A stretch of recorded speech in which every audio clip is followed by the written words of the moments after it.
Now, it is my pleasure to introduce one of the founders and managing directors of our major sponsor of today's breakfast, Lior Rauschberger.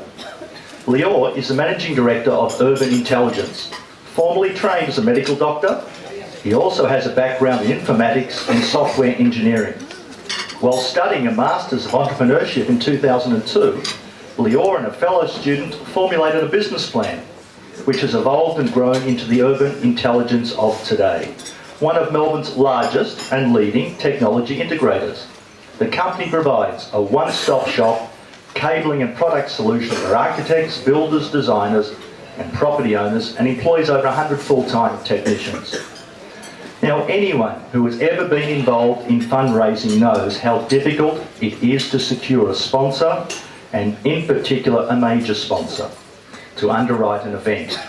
So anyone like Lior who has a generosity of spirit to step up to the sponsorship plate deserves all our respect and gratitude for doing so. So we thank you, Lior. When one agrees to support a small community event like this, they do so with part desire to give to the community and also of some hope and expectation that perhaps there will be a commercial return, tangible or otherwise. So I ask, please listen to Lior's success story and keep in mind his business offering should an opportunity arise in your business or domestic life whereby you may require his services, and please take home the promotional material on your table. Lior has been an absolute mensch to deal with from our very first meeting, and indeed has quite a connection to this shul through many family members. I can see his Uncle Matty sitting on the same table. Please welcome Lior. Thank you.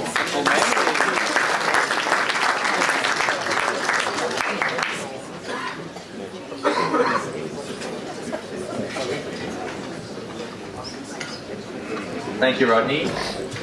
Thanks for having me, and I'd like to very grateful to be part of this function, Yom Ha'atzmaut. My family links, for those that you may might know, is through the Stubb and Altschul families, and I'm pleased to have my Uncle Manny Stubb with us here this morning. In fact, the last time I was saying a few words here, upon reflection, was actually at the Kiddush in this room after my Bar Mitzvah. So it's been a while. Not that long, but which was actually 1986. And given, I'm not going to talk about the business too much, but I thought I'd reflect on how technology has evolved since 1986, quite significantly to today, 2010. Let's start with perhaps mobile phones. In 1986, a mobile phone was something you would lug around on your shoulder, and it had a 20-kilogram battery pack. 20 kilograms, walking like this with mobile phones. And today, most mobile phones are 120 grams in weight.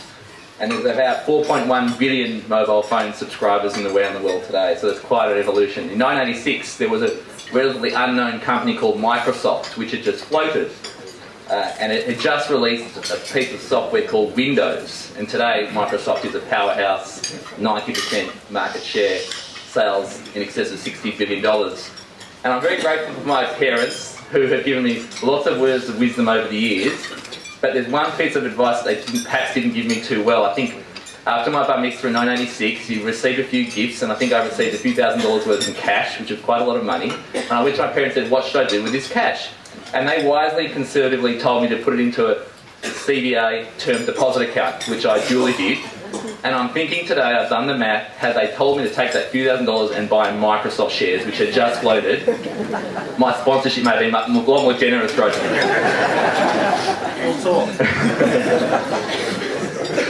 And where else have we moved technology? I mean, televisions, as we know, were large CRT cathode ray tube TVs back in 1986. Today, the new TVs are less than 3 centimetres thick, and they're 3D as we know. And what else have we got? The other thing to talk about is the internet, how the internet's transformed it since 1986. In 1986, the internet, believe it or not, consisted of 5 universities, each with their own supercomputer, talking to each other. That was the internet around the world. Nothing more, nothing less. Today, the internet's proposed to have 25% of the world's population using it, and in excess of 200 billion emails are generated every day on the internet, 200 billion a day, which is quite remarkable. So enough said about technology. Urban Intelligence, we like to call ourselves technology architects. That's what we really are. We are technology architects. I'm grateful to have the opportunity to employ a lot of very smart designers and programmers, a lot of these tech nerds with their laptops. And our job day to day is sitting with people, both for their homes and also for their offices. So we have a division called Corporate Intelligence. And we ultimately design appropriate and cost-effective technology solutions that are consistent with everyone's budget. And we've done some fantastic jobs over the years.